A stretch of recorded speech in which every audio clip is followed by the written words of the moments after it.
55.000 sudah terancam di depan mata dan sudah tutup satu perusahaan, itu PT Granito.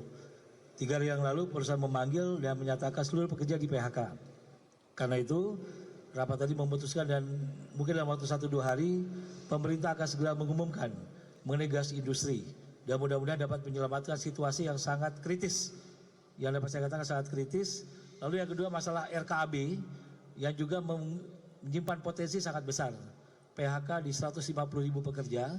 Tapi saya yakin pemerintah sangat cepat mengambil keputusan, sangat cermat, dan hari ini teman-teman pers banyak bertanya siapa ketua Satgas PHK. Ketua Satgas PHK itu adalah Pak Mensesnek. Karena kami juga yang meminta para pimpinan buruh sepakat supaya efektif dalam komunikasi lintas sektoral kementerian. Karena itu kepada teman-teman buruh yang saat ini sedang menantikan hasil pertemuan ini, saya pastikan pemerintah berada di pihak buruh dan juga pengusaha, win-win solution. Dan mudah-mudahan hari Senin sudah ada keputusan mengenai gas industri dan RKAB. Terima kasih. Baik, terima kasih. Adanya informasi beberapa perusahaan yang berpotensi terjadi PHK. Oleh karena itulah hari ini tadi kita berkoordinasi untuk memetakan perusahaan apa saja dan permasalahannya apa saja sehingga kita bisa mengambil langkah-langkah mitigasi. Kemudian yang kedua, hari ini juga kami tadi berdiskusi berkenaan dengan ada beberapa masalah berkaitan dengan masalah suplai gas ke industri kita yang sudah kami koordinasikan dan sesuai dengan petunjuk dari Bapak Presiden untuk kita segera mencari jalan keluar yang mungkin dalam 1-2 hari ini kita akan ambil keputusan untuk memastikan kegiatan-kegiatan di sektor yang membutuhkan gas, terutama di sektor industri, dapat berjalan sebagaimana yang seharusnya. Pemerintah berulang kali mengklaim bahwa ekonomi kita dalam posisi fundamental yang kuat. Namun sayangnya gelombang PHK terus terjadi sampai hari ini, bahkan menyentuh sektor-sektor strategis. Mulai dari manufaktur di bidang tekstil, alas kaki, kurir logistik, sampai yang terbaru di bidang teknologi yang bahkan jadi perbincangan di lini masa. Dan hari ini bersama saya Grace Yunike, meja redaksi akan membahasnya bersama dua rekan saya, dua senior saya. Ada Bang Cleo. Halo Bang Cleo, Halo, apa kabar? Baik. Dan juga ada Mbak Wahyu. Ya. Mbak Wahyu apa kabar? Sehat? Alhamdulillah. Senyumnya manis nih. Pasti lipstiknya baru. Ya, sama kita lipstiknya baru ya. Nah, ngomong-ngomong soal PHK ini mungkin di meja redaksi udah beberapa kali kita bahas ya sama-sama ya. Tapi yang terbaru itu memang pemerintah kalau kita lihat belakangan gencar ya untuk sering ketemu antara DPR dan pemerintah untuk membahas ini. Berarti ini kan sesuatu yang serius. Kalau Mbak Wahyu, kita akan Mbak Wahyu dulu nih Bang Cleo. Siap. Mbak Wahyu melihat paradoks ini nih. Indikator makro kita, ekonomi makro kita kuat. Optimis lah ya. Pemerintah selalu bilang optimis ekonomi makro kita kuat. Tapi secara real ternyata angka pemutusan hubungan kerja terus terjadi, terus bertambah dan meningkat. Mbak Wahyu melihatnya seperti apa? Soal PHK ini memang setiap tahun pasti ada PHK, tapi memang di tahun ini nih gelombang PHK-nya cukup mengkhawatirkan ya. Kalau kita misalnya melihat perkembangannya, Investor Daily ini sudah dalam seminggu ini aja kita angkat masalah layoff ini, di Senin kita angkat, hari Rabu juga menjadi headline hari ini, besok juga rencananya akan menjadi salah satu pemberitaan utama kita, karena kalau kita melihat misalnya tren PHK dalam 5 tahun terakhir misalnya, di tahun 2021 oke lah angkanya 127.000 lebih, tapi kita tahu 2021 itu kan memang dunia dan Indonesia sedang struggle dengan pandemi COVID-19 gitu ya. Di tahun 2026 ini dari awal tahun gelombang tantangan ekonomi ini sudah sangat besar, sudah sangat berat, tapi ternyata angka pertumbuhan ekonomi kita bagus ya, kemarin angkanya 5,61%, tetapi di hari Senin Investor Daily itu angkatnya adalah jobless growth.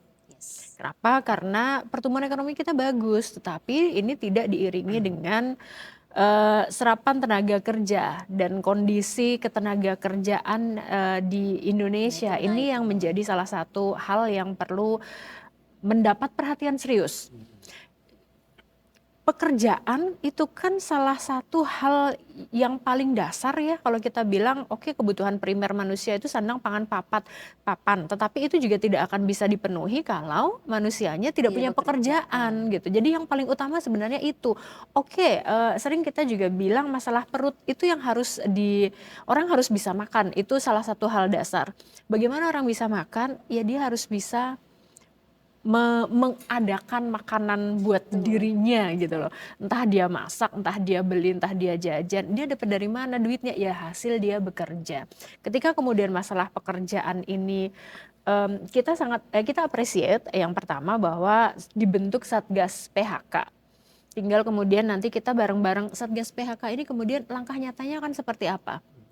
Kita punya, kalau kita bicara ketenagakerjaan pasti Kementerian Ketenagakerjaan, tapi ketika kita bicara soal banyak fenomena PHK baik di pabrik ataupun juga di kantor perusahaan yang saat ini juga lagi rame adalah teknologi misalnya, berarti banyak yang terlibat. Kemenaker, Kemenperin, terus kemudian kalau kita bicara bagaimana kemudian mencegah PHK berarti menguatkan industrinya, mungkin butuh insentif, berarti Kemenq, Kemenko Perekonomian juga perlu digandeng. Satu lagi pemerintah daerah juga perlu kemudian diajak ngobrol serius, bergandeng tangan bareng-bareng nih, karena insentifnya mungkin juga ada beban yang masuk ke pelaku industri dari daerah misalnya, itu juga kan bisa menjadi salah satu faktor. Belum lama kita sempat dengar ada beberapa perusahaan yang kabarnya akan hengkang dari Indonesia, itu kan juga salah satu penyebab ya. Kenapa perusahaan itu mau hengkang misalnya? Berarti ada something yang membuat mereka kayaknya akan lebih worth it ketika misalnya pabriknya dipindahkan ke negara lain. Ketika perusahaan itu pindah ke negara lain, ya gimana karyawan yang selama ini bekerja, ya mau nggak mau pasti akan hilang pekerjaannya. Jadi mesti ada bergandengan tangan bersama-sama. Sinergi dan Sinergi. orkestrasi. Yes. Nah, bicara sinergi dan orkestrasi ini kan sudah memang dibentuk nih, Bang Cleo. Satgas PHK yang diketuai langsung oleh Menteri Sekretaris Negara. Ya. Tapi kita lihat memang sampai saat ini sepertinya belum menunjukkan hasil yang signifikan gitu kan. Bahkan Pak Presiden juga sudah melantik penasehat, ya kan, Pak Said Iqbal jadi penasehat, ya kan. Nah, kalau kalau Mas Cleo melihatnya ini langkah-langkah yang dilakukan oleh pemerintah sejauh ini bagaimana? Ya, jadi kalau kita lihat, jadi sebenarnya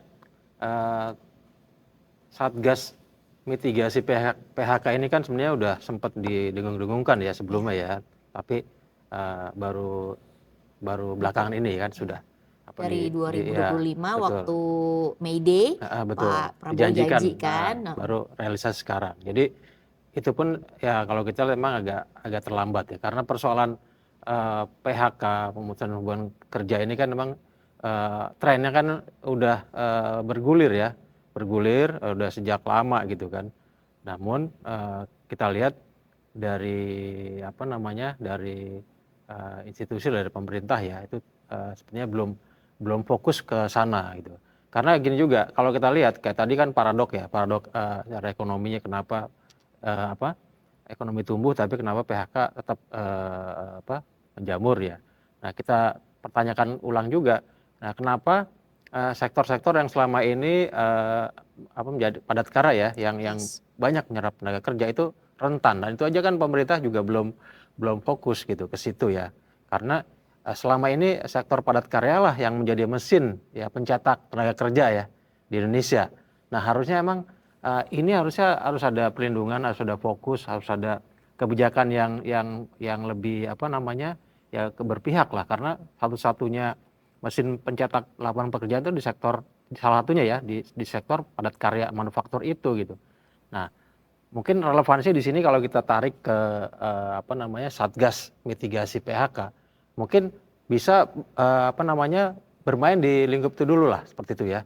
Karena kalau kita lihat mungkin adalah beberapa yang sudah dilakukan oleh Satgas, misalnya kemarin ada mediasi ya kan dengan Tokped, yaitu kan karena memang ada isu PHK, terus sebelumnya juga ada memfasilitasi soal gas ya, gas buat industri kayak gitu. Jadi namun jauh di hal itu dalam hal tersebut ya, Satgas juga perlu mungkin berpikir lebih mengantisipasi ya, tidak hanya reaktif gitu kan. Ini kan sangat reaktif sekali, tiba-tiba ada ini langsung dipanggil. Padahal persoalan Tokped juga udah lama sebenarnya ya. Masalah PHK dan lain-lain sejak ada merger itu kan. Itu kan udah mulai ada isu akan ada layoff dan lain-lain, karena emang itu jadi konsekuensi ya. Merger akuisisi. Karena lini masa Betul. membicarakannya, bahkan ada benar. Jadi emang pamit. ada tekanan dari media sosial. Jadi ada reaksi dipanggil. dari Satgas. Nah, ini juga ya nggak salah, cuman kenapa pemerintah tidak bermain di sejak secara awal? Mungkin ada semacam mitigasi ya, early warning system segala macam yang memang itu lebih pemetaan lebih dini lah, katakan sektor apa aja sih yang rentan gitu kan, itu dipetakan. Mana yang perusahaan apa aja yang mungkin punya potensi gitu kan, di data semua gitu kan, terus apa langkah-langkah mitigasinya ya kan, gimana cara mediasinya gitu kan, terus bila perlu ya gimana upaya agar tidak ada PHK kayak gitu. Jadi itu harusnya yang ideal gitu ya, langkah dari tim mitigasi ini tidak hanya reaktif ya kan, tidak hanya jadi pemadam kebakaran lah, katakan orang panik, kayak kita bantu gitu kan, tapi justru harus ada solusi juga. Mungkin juga sampai pada tahap perlindungan sosial ya terhadap para korban, ini kan juga harus dipikirkan. Tidak hanya gimana orang tidak PHK, tapi kan juga kenyataannya kalau emang PHK gimana gitu. Jadi emang banyak sekali emang harus dikerjakan oleh Satgas gitu kan. Karena ya itu tadi, ini sekarang badai PHK ini kan terjadi tidak hanya di Indonesia gitu kan, ini juga di negara-negara lain juga bahkan lebih besar ya. Justru menyasar sektor teknologi kayak Amazon ya kan, Microsoft, terus apalagi banyak lah, ada Meta ya, yang justru yang seharusnya itu kan trennya kan ke sana ya, tapi karena emang ada teknologi makin berkembang, ada artificial intelligence makin bertumbuh, akhirnya mendisrupsi kan sektor-sektor teknologi gitu loh. Nah, ini juga harusnya tim Satgas ya, mitigasi juga bermain ke sana. Kalau emang sektor padat karya ini apakah masih relevan, gimana cara mempertahankan ini, gimana memodifikasi atau bisa tetap berjalan. Nah, itu kan pertanyaan yang sekarang banyak ya diajukan. Tapi kan di saat bersamaan itu teknologi AI juga tumbuh, harus juga diantisipasi. Karena gimana sumber daya kita siap nggak nih, ya kan? Jadi ini juga harus ada semacam pemetaan juga ke sana. Jadi harus ada upskilling, ada semacam pengembangan riset dan lain-lain ya, agar pemahaman atau skill dari tenaga kerja kita tuh naik lah. Akhirnya ketika ada industri yang mau investasi dan trennya sekarang kan memang investasi di industri itu kan ke data center, terus juga ke yang di non manufaktur lah, padat karya. Nah, itu kan kita siap. Nah ini harusnya di situ. Jadi tim Satgas ini emang harus banyak sih sebenarnya nih, banyak PR-nya ya yang harus dikerjakan gitu. Nah, ini kan kalau tadi Mas Clio bilang soal padat karya menjadi mesin pencetak tenaga kerja.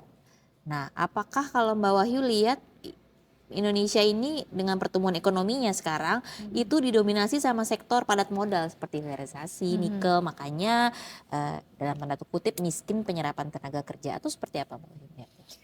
Sebenarnya mungkin memang ada pergeseran tren juga, tetapi satu hal yang tadi memang benar Bang Clio sampaikan, bahwa padat karyanya ini yang kemudian agak struggle. Jadi kalau kita bicara soal PHK, otomatis kan kita juga bicara soal kesehatan industrinya.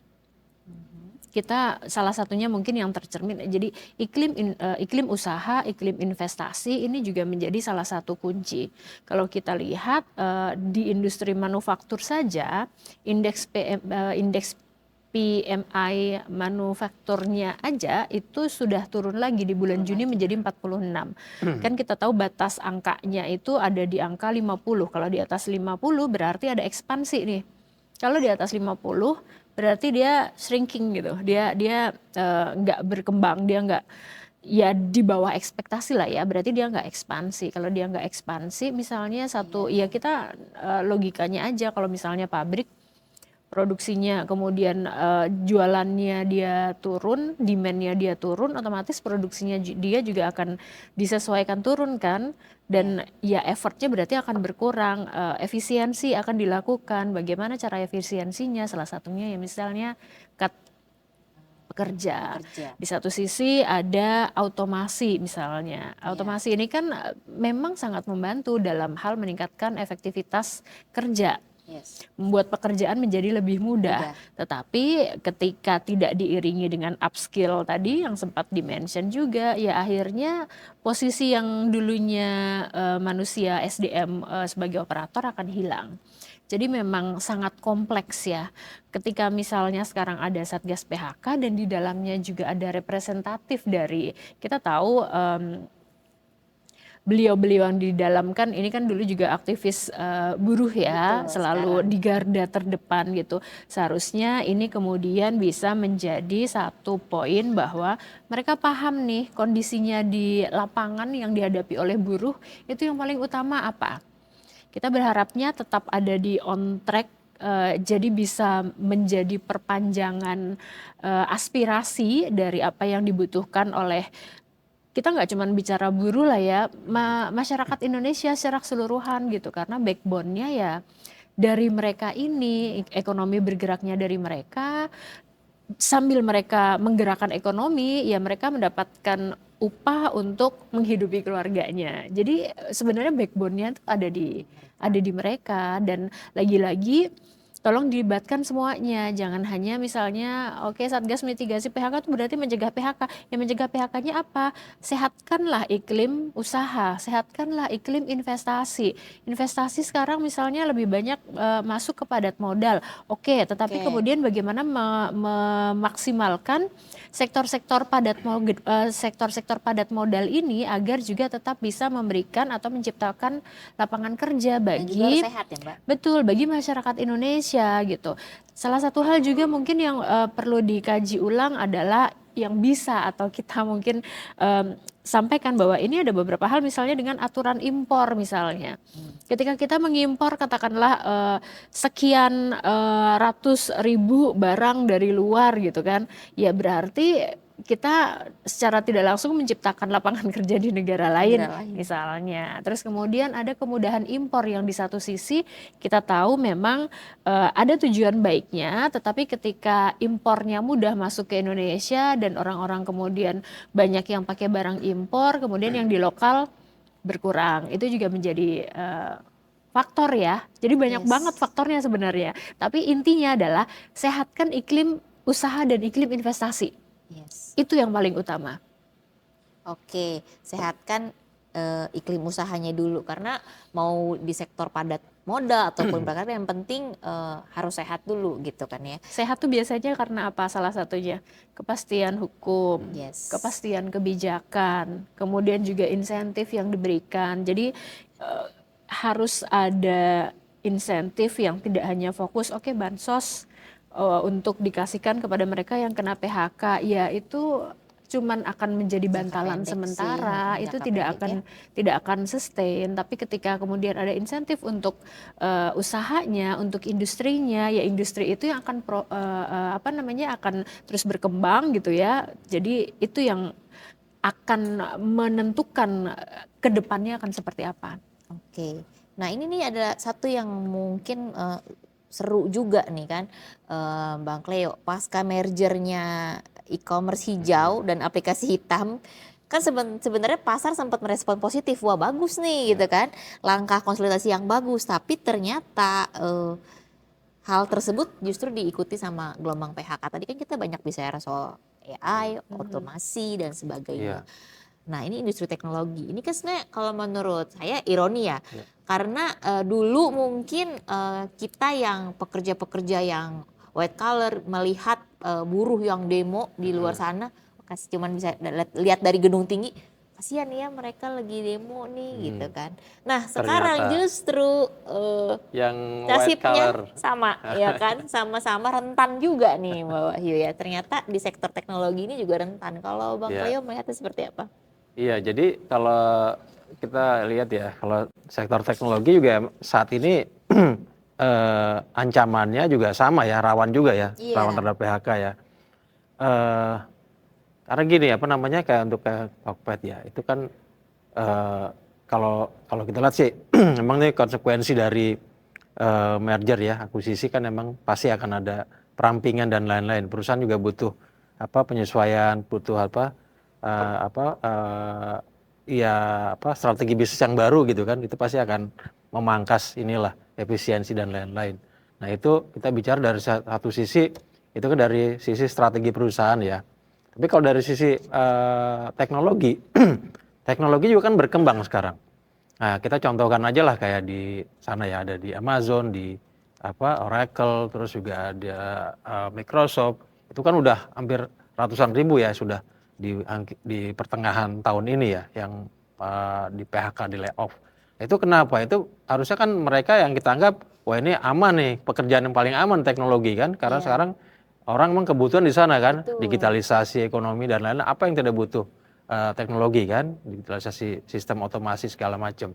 Namun ternyata kan perkembangannya lebih eksponensial kalau di teknologi kan, sekarang udah ada kecerdasan buatan, AI gitu kan. Nah inilah yang mendisrupsi sektor teknologi ya kan. Nah artinya mereka juga tidak aman karena teknologi itu kan juga berkembang gitu. Nah kejadian di Indonesia juga sama seperti itu kurang lebih. Nah maka di sini buat konteksnya buat Indonesia ya, artinya kita ada dua sektor kan saat ini menjadi mana yang mudah didahulukan, diprioritaskan untuk mencetak tenaga kerja ya. Apakah sektor padat karya, manufaktur ataukah yang padat modal? Saya pikir dua-duanya penting gitu. Padat modal juga penting, karena padat modal itu kan bisa pengembangan di sektor teknologi, IT, kecerdasan buatan, kesehatan ya, terus juga data center gitu, lain-lain macam-macam lah, yang sifatnya mungkin lebih ke jasa modern gitu kan. Sementara padat karya itu lebih ke buruh. Nah, pertanyaannya juga gini, jangan-jangan sektor padat karya yang saat ini kita anggap aman, bisa menjadi potensi untuk menyerap tenaga kerja banyak ya di situ, itu juga akan kedepannya akan ini juga akan terdisrupsi juga. Ya kan nggak mungkin juga buruh investor menanam modal misalnya di sini, katakan di industri tekstil, elektronik, otomotif ya kan, sepatu, alas kaki. Nah katakan penyerapan tenaga kerja kan banyak banget di situ ya. Nah apakah mungkin nggak mereka akan tetap memakai tenaga kerja fisik manusia? Jangan-jangan mereka akan investasi nanti katakanlah ya, investasi di sektor padat karya, tapi yang berkarya itu tidak lagi manusia, tapi robot itu kan. Nah era berkurang lagi, jadi emang sangat dilema di sini. Artinya peran manusia di sini emang jadinya semakin termarginalkan ya, terdisrupsinya makin parah ya.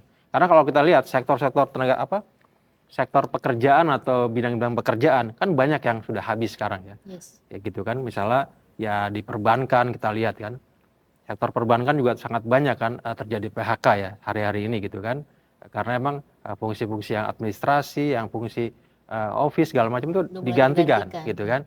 Artinya selama ini kita anggap juga aman di perbankan ya, artinya karena sudah banyak efisiensi kalau nggak salah kan, udah banyak juga mereka tidak menggunakan tenaga kerja, tapi ternyata juga ini kan dikurangi karena perkembangan AI gitu kan. Nah pertanyaan seperti itu, jadi yang kita khawatirkan apakah nanti sektor padat karya ini masih membutuhkan manusia nggak, masih membutuhkan buruh nggak?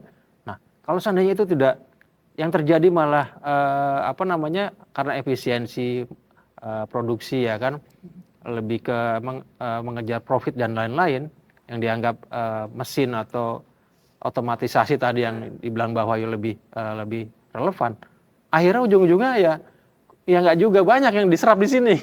Nah ini gimana? Nah ini kan harusnya juga harus diantisipasi nih. Yes. Jadi jangan sampai kita salah berhitung. Wah, ayo dong kita ini lagi perbanyak lagi sektor-sektor yang manufaktur gitu kan, kayak seperti sebelumnya ya tahun 2000 itu kan banyak ya. Tapi kan itu sebenarnya sudah peringatan sudah sejak dini. Sunset industri itu udah sejak tahun 2000 kalau nggak salah ya. Sejak sejak Krismon ya kan. Krismon terus tambah lagi ada COVID. Nah, itu kan udah makin sunset tuh. Artinya di sini di Indonesia dianggap tidak efisien lah, akhirnya pindah ke negara lain kayak Vietnam, India atau Filipina, Thailand ya.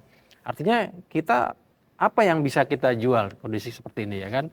Apa yang kita bisa bangun lah katakan agar tenaga kerja kita tuh ya terserap ya. Kita harus ya mengubah mindset juga gitu kan. Yang harus iya, kita lakukan. dari sisi teknologi ya kan, sumber daya ya, yang agar tetap relevan pekerja kita gitu loh. Tidak hanya ya terlalu meromantisasi lah sektor kejayaan sektor manufaktur gitu. Iya. Itu ya mungkin harus dirubah saya pikir. Nah, kalau Mbak Wahyu mungkin ada tambahan terkait otomasi, AI, perkembangan teknologi yang semakin hari semakin pesat ini, gimana Mbak Wahyu? Kalau menurut saya semua sektor baik itu yang tadi disampaikan padat karya, padat modal, kemudian juga yang high tech, itu semuanya kuncinya tadi juga yang sudah disampaikan, yang sudah saya sempat mention bahwa iklim usahanya harus sehat. Ketika iklim usahanya sehat, mau di sektor apapun, ada pergeseran apapun, manusia akan bisa dengan lebih leluasa untuk switching karir misalnya, atau melihat peluang lain. Kalau kita ingat misalnya di pandemi itu ketika banyak sektor usaha yang harus berhenti total, dipaksa harus berhenti, itu sebenarnya teknologi membantu kita banget. Banyak peluang usaha yang kemudian muncul dari teknologi. Itu satu, jadi ini kayak pedang bermata ganda sebenarnya. Ini membuka peluang, ya upskill, oke.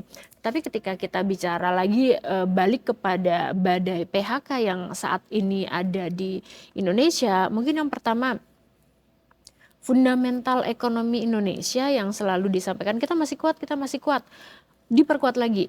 Harus benar-benar kuat, jangan hanya misalnya kita terjebak dengan angka-angka yang ada di kertas, tetapi harus dilihat benar-benar fundamentalnya kuatnya akan seperti apa. Itu yang pertama. Yang kedua, ekosistem di dunia usaha ini yang harus dilihat secara komprehensif, kebijakannya itu harus set the priorities right gitu. Jadi prioritasnya apa sekarang?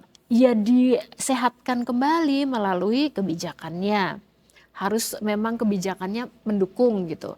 Baik dari sisi itu tadi kepastian usaha. Satu hal juga masalah korupsi misalnya yang juga menjadi salah satu concern. Misalnya pelaku usaha kalau tingkat korupsinya pungli banyak di kanan kiri, harus bayar ini itu untuk mendapatkan izin atau apa segala macam, ya mereka akan malas. Harus gandeng pemerintah daerah juga di situ Betul, betul. Banyak sekali yang harus take part di sini. Jangan hanya misalnya, oke, gimana sih Kementerian Ketenagakerjaan? Gak bisa kita hanya tunjuk hidung satu pihak, karena ekosistem ini banyak yang terlibat di dalamnya. Kepastian usaha, kepastian hukum, terus kemudian yang tadi insentif, ini harus dibahas secara bareng-bareng. Mana yang benar-benar, satu lagi, secara rutin perlu untuk dilakukan dialog dari pemerintah, dari pelaku usaha, kemudian mungkin juga perlu dilibatkan expert misalnya bahwa kondisinya seperti ini, oke, dari pemerintah kebijakannya seperti ini, apa yang bisa kemudian ketemu jalan tengahnya gitu. Saya agak gimana ya, sedihnya adalah Indonesia ini kan negara ekonomi terbesar di Asia Tenggara. Kita selalu bilang Indonesia itu macan Asia. Belum lama ini muncul berita bahwa Bank Dunia udah naikin kelas nih untuk Filipina dan Vietnam menjadi negara berpendapatan menengah atas. Indonesia masih berkutat dengan permasalahan yang yang seperti ini. Itu sangat sedih gitu, sangat ironis kalau kita mau bilang gimana mau jadi macan Asia, kalau sama tetangga kita aja sekarang kita nggak hanya yang misalnya tadinya kita jalan bareng, sekarang kita ketinggalannya nggak cuma selangkah 2 langkah gitu. Udah mundur, gimana ya, jadi Iya. harus serius gitu. Betul sekali, harus serius, pemerintah juga serius, yang lain juga, pemerintah, gak cuma pemerintah pusat, pemerintah daerah, berbagai lini harus serius. Nah, untuk penutup nih, kita akan menutup meja redaksi kita kali ini. Bang Cleo mungkin ada hal lain yang mau diungkapkan? Ya, jadi soal ini ya PHK, gimana pemerintah bisa melihat ini sebagai apa namanya sebuah inilah apa alarm lah ya, alarm bahwa masalah ini emang harus jangan terlalu lama di apa di apa di nggak diselesaikan ya. Jadi harus ada kebijakan yang cepat ya, cepat artinya yang secara sinergi, secara apa namanya komprehensif gitu kan, tidak hanya melihat di ininya aja di sektor hilirnya, oh ada PHK gitu kan, ada PHK, tapi juga di hulunya. Jadi hulunya apa? Ya tadi itu macam-macam, ada kebijakan gimana sekarang mungkin yang menjadi concern kita dianggap tidak lagi punya daya tarik ya, daya tarik untuk investasi gitu kan, investor untuk menanamkan modal di sini. Nah ini gimana caranya ini diselesaikan agar Indonesia menarik ya kan, agar Indonesia bisa kembali menjadi apa namanya katakanlah investor itu bisa lagi masuk lagi ke Indonesia. Nah ini kan pekerjaan yang memang sangat perlu ada hal-hal yang perlu dibenahi ya. Pertama karena problem hari ini kan ini karena kenapa terjadi PHK, terjadi pengangguran dan lain-lain. Karena kualitas pertumbuhan kita itu dianggap buruk ya. Ekonomi kita dianggap rapuh ya. Jadi tidak berkualitas, artinya pertumbuhan itu tidak inklusif, artinya tidak bisa tidak berbanding lurus antara pertumbuhannya dengan mencetak lapangan pekerjaan. Nah, ini harus diubah. Harus gimana cara berkualitas? Ya tadi itu pemerintah ya di samping tetap punya orientasinya tidak hanya mengejar investasi dalam bentuk apa namanya pertumbuhan, tapi juga punya strategi yang memang targetnya gimana membangun atau menciptakan lapangan pekerjaan baru, katakan setiap tahun berapa gitu kan. Nah ini baik di sektor padat karya maupun di padat modal. Jadi harus ada strategi itu. Jadi investasi itu harus ditargetkan untuk bisa menyerap berapa juta tenaga kerja seperti itu. Jadi mereka yang ini bisa jadi ada kepastian lah ya, ada progres. Nah harusnya dibangun seperti itu. Ya, soal tambahan lagi ya iklim investasi ya kan, terus kepastian, terus apa namanya persoalan hukum ya kan, korupsi. Nah ini kan ketidakpastian yang memang mengganggu. Nah itu harus dihapus lah, harus diselesaikan karena saat ini aja selama 2026 itu kan ada 15 OTT korupsi ya, kepala daerah itu kan juga orang membuat persepsi buruk lah buat investor ya untuk masuk. Wah, ini gimana nih kalau uang saya masuk di sini, gimana kepastiannya? Nah hal-hal seperti inilah mungkin yang dianggap yang perlu juga persepsi ya, persepsi investasi di Indonesia itu harus diubah, dibangun agar gimana bisa mendapat semacam positif lah gitu kan. Nah positif dan dianggap ya secara investment grade itu bagus gitu kan. Nah ini kan juga yang kemarin relevansinya kan kaitan dengan beberapa lembaga pemerintah yang akhirnya sempat ini ya mendowngrade lah beberapa ininya gitu kan terkait dengan investasi kita. Yes. Nah ini harus persepsi itu penting ya, persepsi investasi dari luar itu sangat penting banget. Itu jangan disepelekan lah. Bahwa bicara investasi sebenarnya kan kalau kita lihat beberapa hari terakhir ini negara-negara lain ada yang datang ke Indonesia, Belarus di awal tanggal 1, terus Singapura ya kan, terus sekarang lagi ada India gitu kan. Nah ini gimana supaya sebagai penutup ya Mbak Wahyu, gimana supaya benar-benar negara-negara yang mungkin udah tertarik bahkan Pak Rosan sering banget menyampaikan masih banyak kok negara lain yang tertarik gitu kan ke Indonesia gitu kan. Walaupun kenyataannya memang sampai yang kita bahas hari ini PHK masih aja banyak, industri banyak yang tutup. Sebagai penutup, Mbak Wahyu melihatnya seperti apa nih langkah pemerintah Indonesia, bagaimana pemerintah Indonesia dengan negara-negara sahabat menggayat mereka, itu seperti apa Mbak Wahyu? Bulan Juli ini memang cukup sibuk ya, banyak Yes. tamu dari negara mitra yang datang. Tapi kalau kita lihat kunjungan dari presiden juga ke sejumlah negara sebenarnya selalu disampaikan bahwa ada oleh-oleh loh komitmen investasi gitu. Yang mungkin perlu kita lihat adalah beda loh komitmen investasi dengan realisasi investasi. Bagaimana kemudian komitmen itu yang bisa dijaga sampai kemudian terrealisasi.